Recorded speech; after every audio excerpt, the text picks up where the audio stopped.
Welcome back to Lessons in Product Management. I'm John Fontenot, and on today's episode, we have the pleasure of learning from Lance Douglas, product manager at Vitruvi. 3 years ago, I wrote a book called Great Leaders Always Follow, and one of the points I argue in the book is that great leaders always follow through.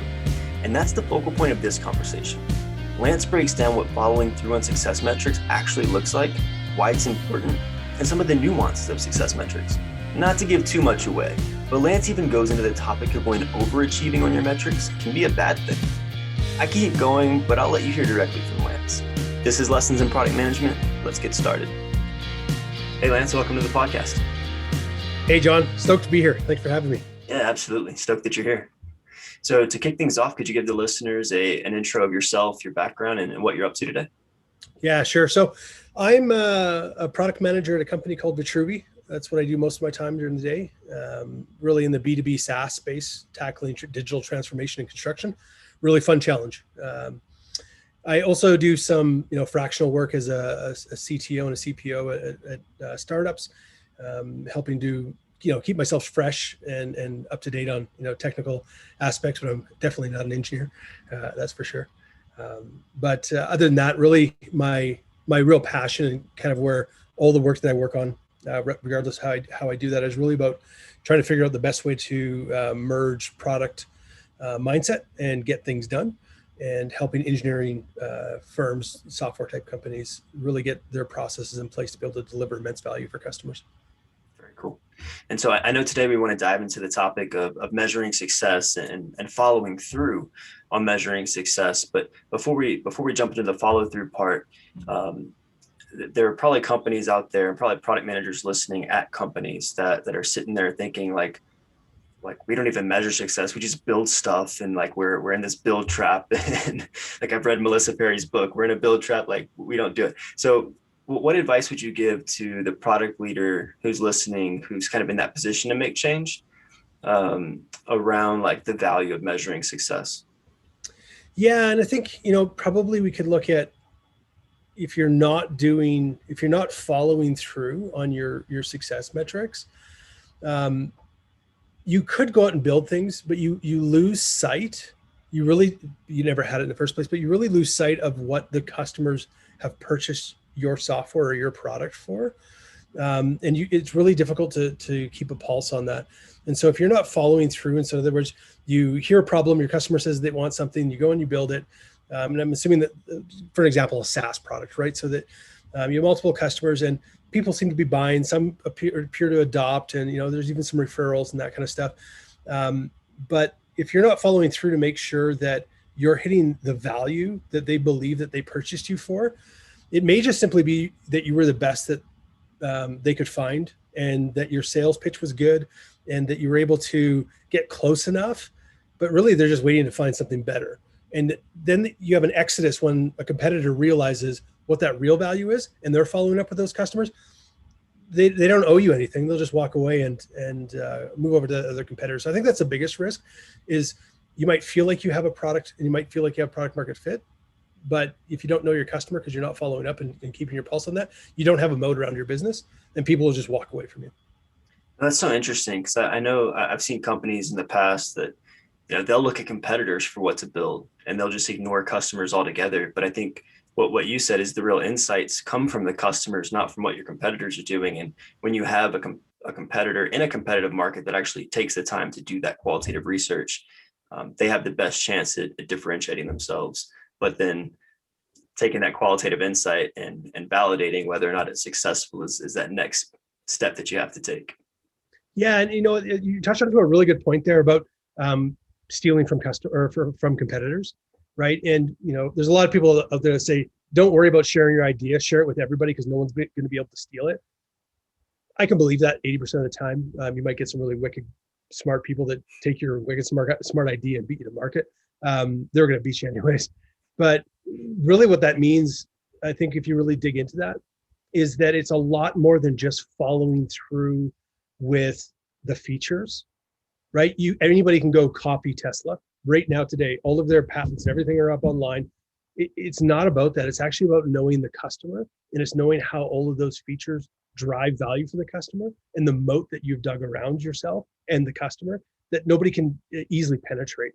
And so somebody might look over the fence and go, oh, that's easy. We can do all those things too. But if you don't really understand why your customer's buying that or what levers you're pulling in their universe to drive change for them and behavior, then it doesn't matter, right? I got a blue shirt, you got a blue shirt, but we actually know that your blue shirt is soft inside, mine's hard, right? Yeah, it's funny. So when we talk about follow through, right? So like what we establish a success metric, and then we launch something, and there's like supposed to be this measurement. So could you explain to us like what good follow through looks like at a company that's measuring and holding themselves accountable well? Yeah, I think it's very easy to identify an organization that is a feature factory, right? That I was looking at a process for figuring that out just recently by setting up a 2x2 is, asking your organization or asking the organization how they how their product goals are managed. Are they good product goals, or are they non-existent product goals? And asking an engineering team, they might quite often say, I didn't know we had product goals, right? Or they might be aligned, but I'm not really sure. And if the engineering team doesn't understand what the product goals are or how well they're formed, that's a concern. But the other half of that is to find out how well they follow up, right? Are we always following up? Do we sometimes follow up? I didn't know we actually had custom metrics to follow up on to find out. What that means is that they're celebrating the release, right? So you gave me requirements from a product perspective, and I went and built it, and it's built to your product specs, right? That's great. You delivered what somebody asked for, but that's not, I think, a valuable engineering environment.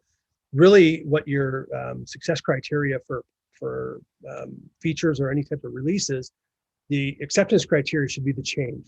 What's the behavioral change, right? And so your engineering team and your product team and all the other organizational divisions that you're enabling, such as sales or partners, or what are the sales channels you have, every single one of them should know what that change is doing. And whether that's one sentence or it has to be 50 pages because it's that complex of a situation, doesn't really matter. It's the point that when somebody says, okay, this is what we're releasing this quarter or this month or whatever this cycle is, this is what we're waiting to find out happens. And so when you release the software, that's not the end of the process, that's the beginning, right? So once the software has been released into the public, then the team starts looking at, cool, when do we get to see the metrics move? When do we actually get to follow up and find out whether we were successful? And what's the standard deviation of when we are successful versus failing? And how do we deal with that, right? Because I know it's kind of a long-winded answer, but I'll give one piece to that is, in following up isn't simply saying, oh yeah, we got metrics, we expected to see customers find this value, or we expected less fall off from this process.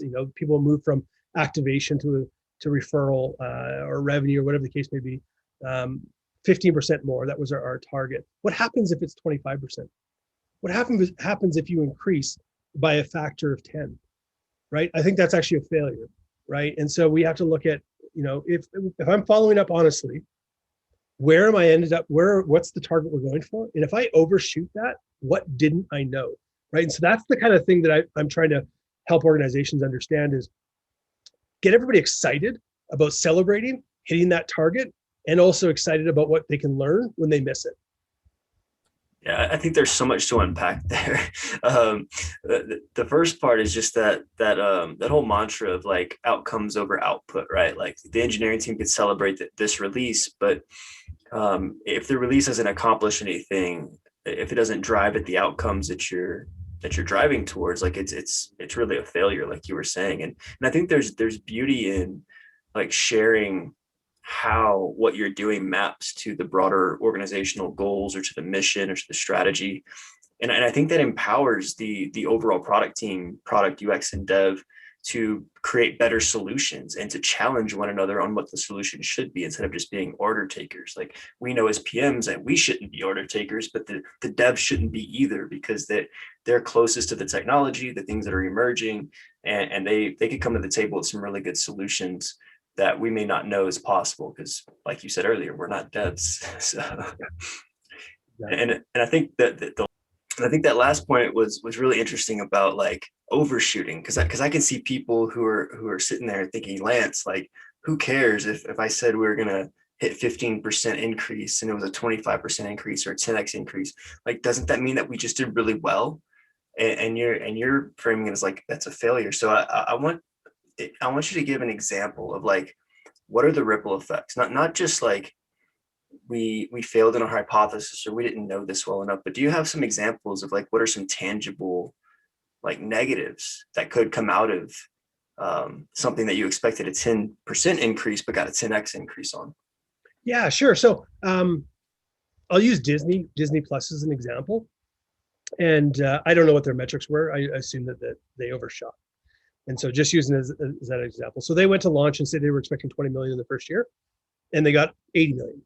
And everyone can go, oh, wow, Mandalorian did fantastic. Baby Yoda really pushed up those metrics way further than we expected. I could see that if it was a startup, right? And they weren't customer centric and they hadn't spent, 60 years understanding innately their business. If they overshot by that much, the challenge is that they might not understand what drew their customers in, where those customers were leaving, what wallet was switched, right? All those things that we know that go into the decision for the product actually didn't manifest in the way that they expected to. And by overshooting, they actually might not understand where those customers will go, right? So take Disney Plus. I don't know how many of those 90 million or 80 million stuck around. Right now, they've got a bar to hit that they need to maintain, and they might not have the resources or the time, right? So they're a very high production, very high cost, long time frames to get new shows out. They may have thought, right, their strategy may be, hey, we're gonna get 20 million people. We've got enough content that would support this type of people. We've got these systems in place that's gonna help us for recommendations, and we're gonna use that as a way to figure out where we want to be for the next year. But now we got 80 million people and we can't actually keep them satisfied because we actually don't know where they actually fit. And we've basically stood up a bunch of customers that go, wow, this is great. What's out there that actually fills where I need? So it's basically, marketing 101, don't say something unless you can, everything that you say is going to be challenged. But the other half of that is always have a catcher's mitt for everything you say, right? For anybody that's coming along, if you don't have a big enough catcher's mitt, you could easily go out of business because you have too many customers. You can't sustain from the resources, and you can't respond to the market need. And your nearest competitor goes, "I have you covered." Yeah, no, I think there's examples of that, right? Where people like were doomed by their own success, not expecting it and not being able to handle it, right? I think like right. a recent example with the pandemic was all these video conference systems that struggled to keep up with the demand whenever everyone started working from home. And I think about the Disney Plus scenario that you said, right? Like if you like, depending on how you budget things, right? Like if you don't have budget to handle the technical overhead that comes with a 4x increase going from 20 million to 80 million in subscribers and viewers, of like, how do you handle that from a technology standpoint? And like, if your accounting isn't there, like, can you catch up in time to get the budget you need from a technical standpoint? So yeah, I think there are definitely like tangible risk to over success and not forecasting,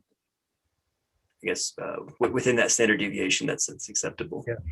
Yeah, and I think to clarify though too, overperforming is okay, right? So is underperforming, as long as you're actually monitoring for it. So if you know where overperformance is and you're being honest, and you pull in 80 million, and somebody pulls up, the head of product from Disney Plus and the executive office goes, "How the heck did we reach 80 million? We topped out at maybe 45." And we were ready for scale, so none of our systems went down. But what in the heck did we miss? And I think that's the real crux, because nobody's perfect, right? No one's ever going to get this stuff right. But if you've got the right systems in place, and that's where this follow through comes in, right? What is it that you're actually expecting? And when something doesn't happen, how are you measuring that so you know to predict better in future? Because every single time you overperform or underperform or even hit on target, you have something your competitors don't. Right? That inside knowledge of unknown unknowns now become your moat data. Yeah, no, I think that's a great point. Like the worst position for a product manager to be in or a product leader is for an executive to come to you and say, why did this happen? And you don't even have a clue. Like you don't have a hypothesis. That's right. Um, and there's nothing you could point to around like, well, here's the rigor of what we did, right? Yeah, not a fun position. We Yeah. Cool. So in terms of like follow through, right? I know a lot of this feels like it boils down to accountability. Do you think that that has anything to do with why companies fail to follow through? Um, is it one of those things where it's just a lack of accountability, or like not wanting to um, hold people accountable, or do you have another like hypothesis around why companies don't follow through on success metrics? Well, I think there's a lot of cultural challenges, with product management versus engineering, versus some organizations hating even the word process, and a lot of people claiming they're agile and just using that as a way to not do documentation or all the other types of things that are on the right side of that list, right? And I think of the manifest to the right side. I think the biggest challenge is that people that don't necessarily know that they should be following up with things, and they don't have any reason to. And the reason goes to, I think that's probably OKRs or SMART goals or other type of drivers that the executives are mandating people to follow up on. Because even you and I, we could be absolute leaders in follow through, but if we're not incentivized to, right? If we don't have metrics that we have to answer to that talk about that, and nobody's going to come down to our office and say, how the heck did you hit 80 million when you were expecting 20 million? And you just shrug and say, isn't that awesome? And they shrug and say, yeah, great. Then you're not going to do follow through either, right? So it has to really start from that. This is why we're in business. This is where we want to be in business. And this is how we're going to measure where we're getting there. And nobody actually knows the market well enough to be perfect. So if we are not following through and paying attention, somebody's going to be paying attention more than we are. And we're going to lose our customer base. We're going to lose our market. So I think it really comes down to the culture that's been developed at the organization that allows people to celebrate failure, and if you want to say it that way, but celebrate knowing what they did and whether it hit the mark or not. Yeah, so celebrating learning for sure. Yeah, that's a really good way of saying it. Yeah. Yep. Cool. No, and I've definitely seen both sides of the spectrum where there was no measurement. It was just like the expectation from executives where if we build it, they will come. So keep building and they'll keep coming. And that's a pretty big fallacy. But and then I've seen the other side of it where it is very measurement oriented, but the culture of like understanding that, hey, we know this isn't going to be perfect, and I think there's data out there saying like, I don't know, 60-something% of features never get used. So like we know that this discipline of product management isn't perfect, and it's going to take a level of experimentation and iteration to get things right. But you'll never get it right if you don't have a baseline of success and then measure against it. Yeah, and I think you're hitting the nail right on the nail right on the head. I wasn't sure if I was saying that correctly.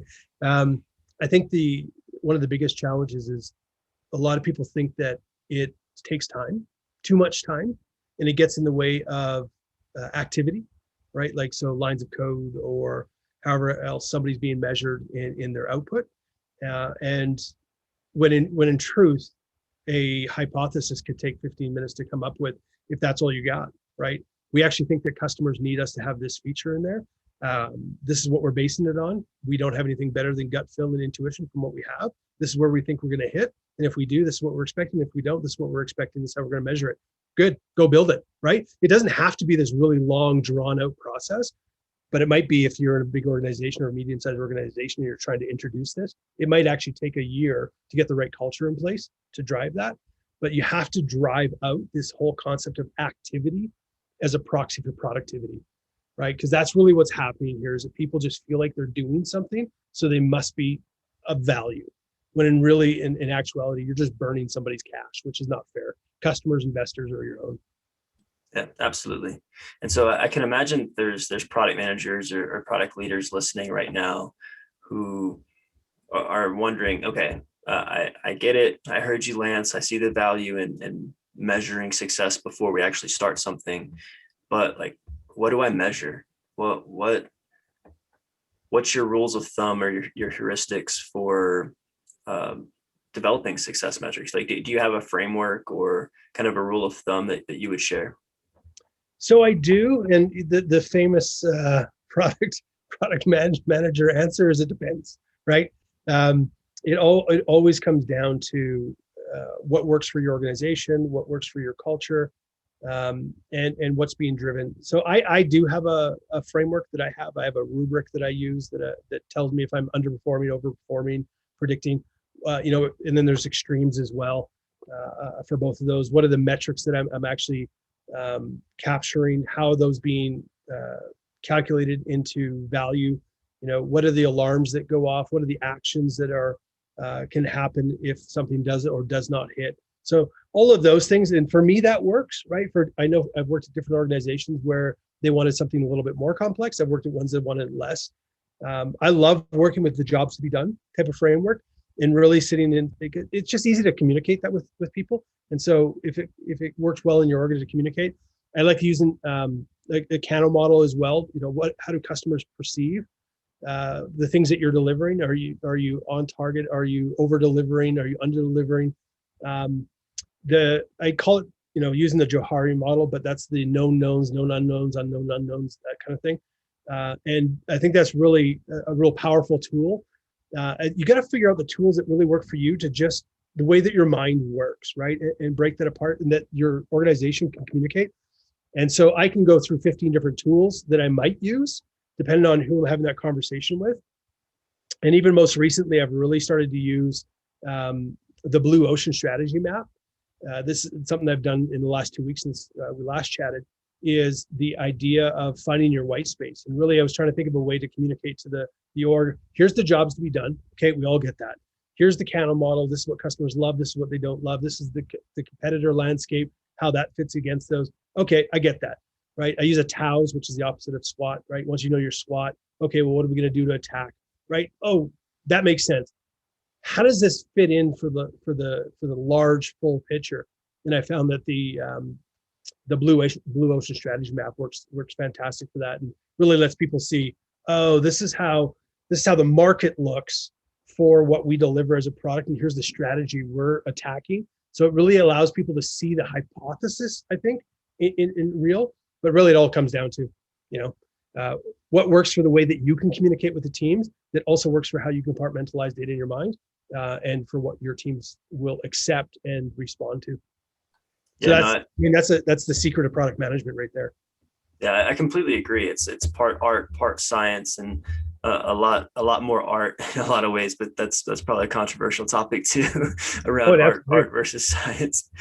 But no, I agree, and I think going back to your point earlier around like how things are supposed to connect up through the organization from strategy to goals to mission, and like I guess the way I look at it is, like, there's no hard and fast success metric. It's just like, what is the thing that you need to measure to show that you're getting closer to the goal that you've set that aligns back up the organizational chain. So yeah, cool.